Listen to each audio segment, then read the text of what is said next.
Namastê, muito boa noite a todos. Hoje, segunda-feira, temos mais um encontro para a leitura do livro O Despertar da Consciência, de Neville Goddard. Nós estamos lendo o livro Tempo de Semear e Colher e estamos no segundo capítulo.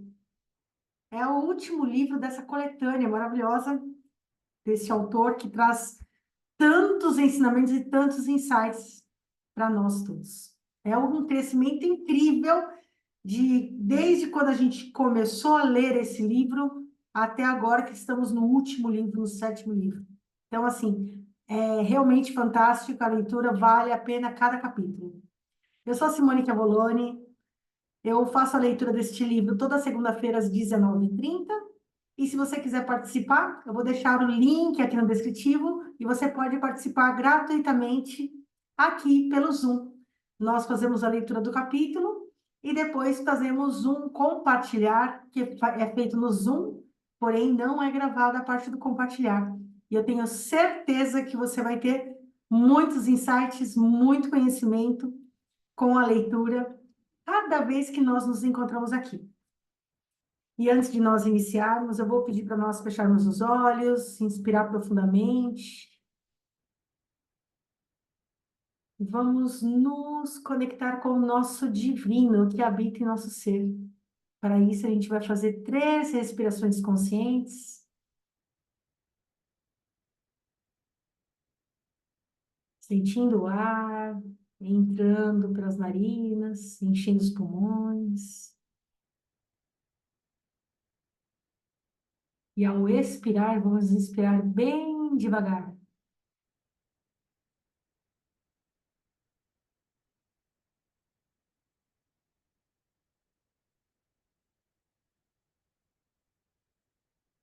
Vamos abrir as portas do nosso coração, adentrar nesse espaço sagrado que é só nosso, para nos encontrar com Ele, com o nosso divino, nosso Deus, nosso Antariano, ou o nome que assim você desejar.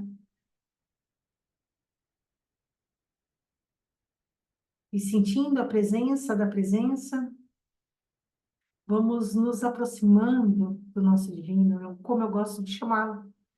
Mas não importa o nome, o que importa realmente é a conexão.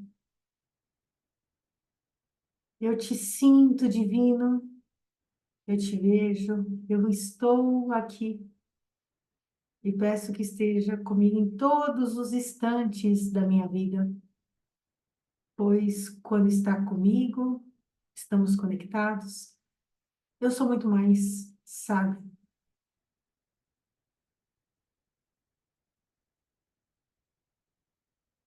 E que a leitura que iremos fazer hoje traga muitos insights, muito conhecimento,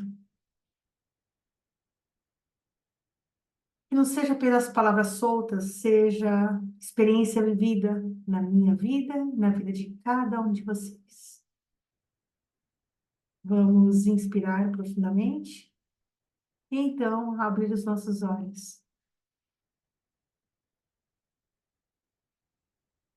Hoje estamos na página 621, capítulo 2 do livro Tempo de Semear e Colher.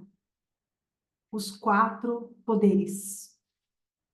E do Éden saía um rio para regar o jardim, e dali ele se dividia em 4 cabeças. Está em Gênesis 2, versículo 10. E todos eles tinham 4 faces. Está em Ezequiel 10, versículo 14. Disse ele: Eu, porém, vejo 4 homens distintos que andam através do fogo e nenhum dano sofrem. E o aspecto do quarto é semelhante ao Filho de Deus. Está em Daniel 3, versículo 25. Os 4 poderes estão dentro de cada homem. Quem fala isso é William Blake. Os 4 poderes constituem a individualidade do homem, ou Deus no homem. Estes 4 poderes existem em todos os homens, mas eles não são 4 poderes separados.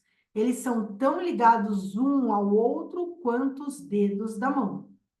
Os 4 poderes são 4 diferentes aspectos da sua mente e se diferem um do outro em caráter e função, habitando o corpo do homem sem se separar dele. Podemos entender melhor os 4 poderes comparando-os com os 4 elementos mais importantes na produção de uma peça de teatro. Todo homem é um palco, e todos os homens e mulheres, meros atores. Eles têm suas entradas e suas saídas, e um homem, em seu tempo, participa de muitas cenas.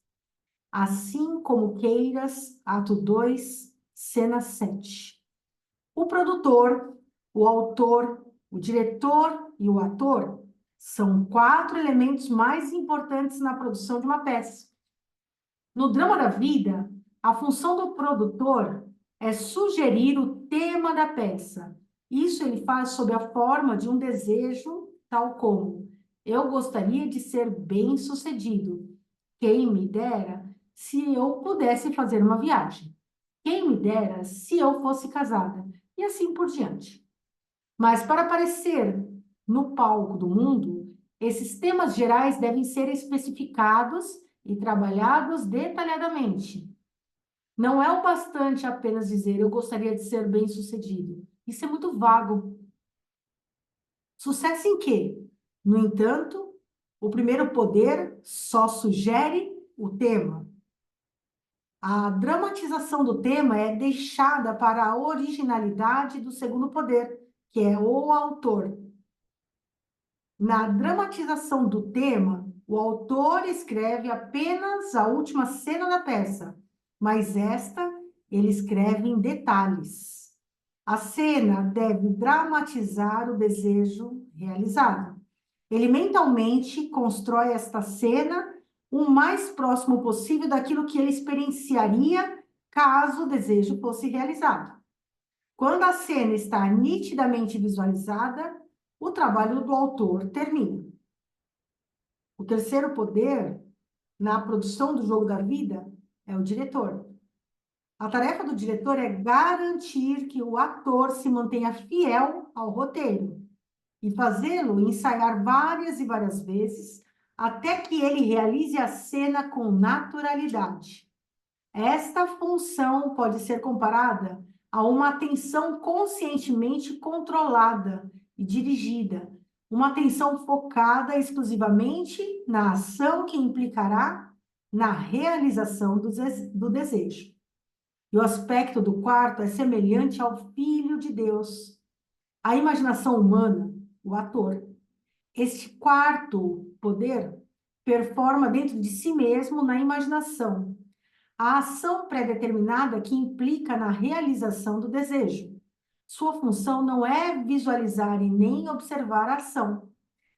Esta função realmente encena o drama e faz isso várias vezes até que ele assuma os tons de sua realidade. Sem a visão dramatizada do desejo realizado, o tema continua a ser um simples tema e repousa para sempre nas vastas câmaras dos temas não nascidos. Sem a cooperação de sua atenção, obedecendo à visão dramatizada da realização do desejo, esta visão não será percebida e nem atingirá sua realidade objetiva. Tende vós o mesmo sentimento que teve Jesus Cristo, que, tendo plenamente a natureza de Deus, não julgava como ofensa se igualar a Deus. Está em Filipenses 2, versículos 5 e 6. O drama da vida é um esforço conjunto de 4 aspectos da alma humana. Tudo que você observa, embora pareça estar fora, está dentro. Em sua imaginação, da qual este mundo de mortalidade é apenas uma sombra. William Blake. Deixa eu comentar aqui. Esses 4 poderes que ele está falando, eles são 4 facetas, 4 faces da mesma situação, da mesma vamos falar assim, da vontade a ser realizada, mas são facetas que você vai ver de formas diferentes. Então, vamos lá. A primeira é o produtor, que ele só produz, ele só dá o tema, ele só dá o título, digamos assim. O autor, que ele começa a detalhar, vindo do fim. Olha, de novo, a gente está aprendendo mais um passo além do que a gente já aprendeu aqui, que é a visão a partir do fim. Só que, então, o autor é a partir do fim e ele vai detalhar tudo o que acontece. Depois temos o diretor, que ele vai coordenando todas as ações para que elas sejam feitas de uma forma que você consiga visualizar todos os detalhes e consiga agir com maior naturalidade. E o ator, que é nós. Na verdade, nós somos esses quatro temas, essas quatro faces, a gente tem que incorporar essas quatro faces, mas o ator, ele é a pessoa, Deus, ele é o ser que está ali vivendo a situação como se a realidade, como se fosse real, sentindo aquilo como se estivesse realmente acontecendo, sentindo em todos os detalhes. Então, são quatro faces de uma mesma questão. Vamos falar assim, que eu acho que talvez fique mais claro dessa forma.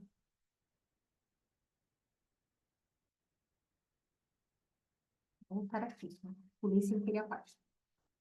Tudo que vemos é uma construção visual artificial que expressa um tema que foi dramatizado, ensaiado e executado em outro lugar.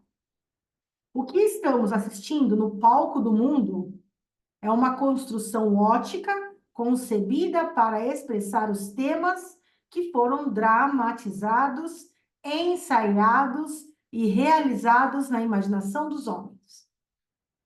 Os quatro poderes constituem a individualidade do homem, ou Deus no homem, e tudo que ele observa, embora pareça estar fora, são apenas projeções na tela do espaço. Construções óticas arquitetadas pelo próprio indivíduo para informá-lo a respeito dos temas que ele concebeu, dramatizou, ensaiou e executou dentro de si mesmo. A criatura foi feita sujeita à vaidade, para que ela possa tornar-se consciente de sua individualidade e de suas funções, pois com a consciência de sua individualidade e suas funções, ela pode agir de acordo com uma finalidade. Ela pode conscientemente ter uma história autodeterminada. Sem consciência, ela age inconscientemente e clama a um Deus objetivo para ser salva de sua própria criação. Ó Senhor, até quando eu clamarei e tu não me escutarás? Mesmo clamando fervorosamente, tu não vens me salvar? Está em Abacuque 1, versículo 2. Quando o homem descobre que a vida é uma peça que é escrita conscientemente ou inconscientemente por ele mesmo, ele deixará a cega autopenitência de ficar julgando os outros. Em vez disso, ele vai reescrever a peça conforme o seu ideal, pois ele vai perceber que todas as alterações na peça devem ser provenientes da cooperação dos quatro poderes dentro dele. Só eles podem alterar o script e produzir a mudança. O que ele está dizendo aqui? Que no momento que você descobre que a vida é como uma peça e que você escreve ela consciente ou inconscientemente, que você próprio que escreve isso, quando você descobre isso, você deixa de, de ficar se culpando por tudo, ou culpando os outros também por tudo. Em vez disso, o que você começa a fazer? Reescreve a história do jeito que você gostaria de que ela acontecesse na sua vida. É isso que ele está dizendo aqui em outras palavras. Todos os homens e mulheres em seu mundo são meros participantes, que são tão impotentes para mudar a sua peça como são os autores do palco do teatro para mudar o cenário. A mudança desejada deve ser concebida, dramatizada, ensaiada e realizada no teatro da sua mente. Quando a quarta função, que é a imaginação, concluir a sua tarefa de ensaiar a versão revisada da peça até que ela seja natural, então a cortina se abrirá sobre este mundo tão aparentemente sólido, e os quatro poderes projetarão o reflexo da peça real sobre a tela do espaço. Os homens e mulheres automaticamente desempenharão os seus papéis para realizar o cumprimento do tema dramatizado.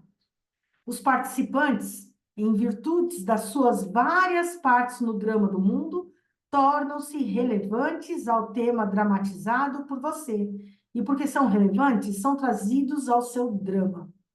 Eles vão desempenhar os seus papéis, acreditando fielmente que, ao mesmo tempo, foram eles mesmos que iniciaram as cenas que eles participaram. Isto porque, Pai, tu estás em mim e eu em ti, e eu neles e tu em mim. Está em João 17, versículo 21 e 23. Eu estou envolvido pela humanidade. Nós somos um. Estamos todos desempenhando as quatro funções: o produtor, o autor, o diretor e o ator no drama da vida. Uns fazem isso conscientemente, outros inconscientemente. É necessário que isso seja feito conscientemente. Somente dessa forma poderemos ter a certeza de um final perfeito para a nossa peça. Então, devemos entender por que nós devemos nos tornar conscientes dos quatro poderes do Deus único dentro de nós, para que possamos ter a companhia de Deus como seus filhos. O homem não deve permanecer como homem. Seu objetivo mais elevado deve ser, pois Deus, somente a deuses, aceitará como companhia. Ângelos Silésios. Em janeiro de 1946, levei minha esposa e minha filha para umas férias em Barbados, nas Índias Ocidentais Britânicas. Isso aqui é Neville que está contando. Sem saber que havia uma grande dificuldade para obter uma passagem de retorno, eu não reservei a nossa antes de sair de Nova York. Após a nossa chegada em Barbados, descobri que havia apenas dois navios atendendo as ilhas, um vindo de Boston e outro de Nova York. Disseram-me que não havia lugar disponível para eles até setembro. Como eu tinha compromissos em Nova York, logo na primeira semana de maio eu coloquei meu nome na longa lista de espera para um retorno em abril. Poucos dias depois, o navio de Nova York estava ancorado no porto. Eu o observei muito atentamente e decidi que ele seria o navio que eu embarcaria com a minha família. Voltei para o meu hotel e assumi a atitude que eu teria caso estivéssemos navegando de verdade naquele navio. Sentei-me em uma poltrona confortável no meu quarto e me lancei em uma ação imaginativa. Eu já escutei essa história algumas vezes no, no canal do YouTube de Neville Goddard Oficial. É maravilhosa isso. Em Barbados, temos que embarcar em uma lancha motorizada ou em um barco a remos para seguir para o porto mais profundo, quando o embarque é realizado em um grande navio. Eu sabia que eu teria que assumir a sensação de que estávamos embarcados no navio. Eu escolhi a ação interna de sair tranquilamente do porto e subir a rampa para o navio. A primeira vez que tentei, minha atenção vagueou depois de ter chegado ao topo da rampa. Eu retornei a mim mesmo e tentei de novo. Eu não me lembro quantas vezes eu realizei esta ação na minha imaginação. até chegar na plataforma e olhar para trás, para o porto, com a sensação da doce tristeza de partida. Eu estava feliz em voltar para minha casa em Nova York, mas nostálgico em dizer adeus a essa ilha adorável e à nossa família e amigos. Eu me lembro que em uma das minhas muitas tentativas de subir a bordo, com a sensação de que estava navegando, eu adormeci. Depois que acordei, eu segui com as minhas atividades sociais de costume, tanto de dia como à noite. Na manhã seguinte, recebi um telefonema da companhia de navios, pedindo-me para comparecer em seu escritório para buscar os nossos bilhetes para viajar em abril. Eu fiquei curioso para saber o motivo do cancelamento desta saída de Barbados. E por que eu fui escolhido para ser encaixado neste cancelamento? E por que mesmo estando no final de uma longa lista de espera, acabei ganhando a reserva? Mas tudo que a gente pôde me dizer foi que um aviso havia sido recebido naquela manhã, vindo de Nova York, oferecendo passagens para 3 pessoas. Eu não fui o primeiro a ser chamado pela gente, mas por razões que ele não soube explicar, não, aqueles que foram chamados primeiro disseram que no momento eles não poderiam viajar em abril. Nós partimos em 20 de abril e chegamos em Nova York na manhã de 1º de maio. Na produção da minha peça, Navegar em um Navio, que me levaria para Nova York no início de maio, eu utilizei os 4 elementos mais importantes do meu drama. Como o produtor, eu decidi navegar em um navio específico em um determinado momento. No papel de autor, eu escrevi o roteiro, eu visualizei a ação interna que conformava com a ação exterior, que resultaria que o meu desejo seria realizado. Como diretor, eu realizei os ensaios e, como ator, imaginei-me na ação de subir a rampa até que a ação se tornasse completamente natural. Isto sendo feito, os eventos e as pessoas rapidamente foram mudados para que o mundo exterior fosse adequado à peça que eu tinha construído e promulgado em minha imaginação. Eu vi o fluxo da visão mística e vivi entre os homens, bosques e riachos, até que eu já não conseguia distinguir o fluxo da vida e os meus sonhos. George William Russell. Eu contei essa história para um público em uma palestra minha em São Francisco, e uma senhora na plateia me disse como ela, inconscientemente, tinha usado essa mesma técnica quando ela era uma menina. O incidente ocorreu na véspera de Natal. Ela estava se sentindo muito triste e cansada. Havia morrido repentinamente. Seu pai, a quem ela adorava, havia morrido repentinamente. Não só ela sofreu essa perda justo na época de Natal, mas também a necessidade forçou a abandonar os seus anos de faculdades para ter que começar a trabalhar. Nesta véspera de Natal chuvosa, ela estava de carona, indo para a casa de carro, passando pelas ruas de São Diego. O carro estava cheio de jovens felizes, conversando entre si, todos voltando para casa para passar as férias. Para esconder as lágrimas daqueles que a rodeavam, ela inclinou-se para fora de uma janela do carro que estava aberta e virou seu rosto para o céu, para que as gotas de chuva se misturassem às suas lágrimas. Com os olhos fechados e se apoiando firmemente sobre a porta do carro, ela disse isso para si mesma. Não é o sal das minhas lágrimas que estou provando, mas o sal do vento que vem do mar. Não estou em San Diego. Estou no Pacífico Sul e estou navegando pela Baía de Samoa. Então, olhando para cima, na sua imaginação, ela construiu o que ela imaginou ser o Cruzeiro do Sul. Ela perdeu-se nessa contemplação e tudo se desvaneceu ao seu redor. De repente, ela estava no fim da linha, em casa. 2 semanas depois, ela recebeu uma carta de um advogado em Chicago, informando que ele estava com $3.000 em títulos americanos destinados a ela. Vários anos antes, uma tia dela tinha ido para a Europa deixando instruções que esses títulos fossem entregues à sobrinha caso ela não retornasse para os Estados Unidos. O advogado acabava de receber a notícia da morte da sua tia e agora estava cumprindo suas instruções. Um mês depois, essa jovem navegou para as ilhas do Pacífico Sul. Era de noite quando o navio chegou na Baía de Samoa. Olhando para baixo, ela podia ver a espuma branca conforme o navio lavrava através das ondas e lhe trazia o sal do mar com o vento.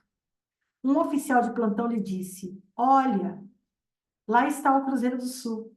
E olhando para cima, ela viu o Cruzeiro do Sul da mesma forma como antes ela havia imaginado. Nos anos seguintes, ela teve muitas oportunidades de usar a sua imaginação de forma construtiva, mas como ela havia feito isso inconscientemente, ela não sabia que havia uma lei por trás disso tudo. Agora que ela entende, ela também está conscientemente utilizando seus 4 elementos principais no seu drama diário da vida, produzindo peças para o bem dos outros, assim como bem para ela mesma. Tendo, pois, os soldados crucificado a Jesus, eles tomaram as suas vestes e fizeram delas 4 partes, uma para cada soldado. Tomaram também a túnica, porém a túnica não tinha costura, sendo toda descida de cima para baixo. Está em João 19, versículo 23. E essa foi a leitura do nosso capítulo 2 do livro Tempo de Semear e Colher. Então, na próxima semana, estaremos lendo o capítulo 3, o dom da fé. Então, gratidão imensa a todos que estão acompanhando essa leitura, que agora nós vamos para o nosso compartilhar. E se você quiser acompanhar essa leitura conosco, é só pegar aqui no descritivo do vídeo o link para participar. Tá? Está nas minhas redes sociais. Gratidão a todos e até mais.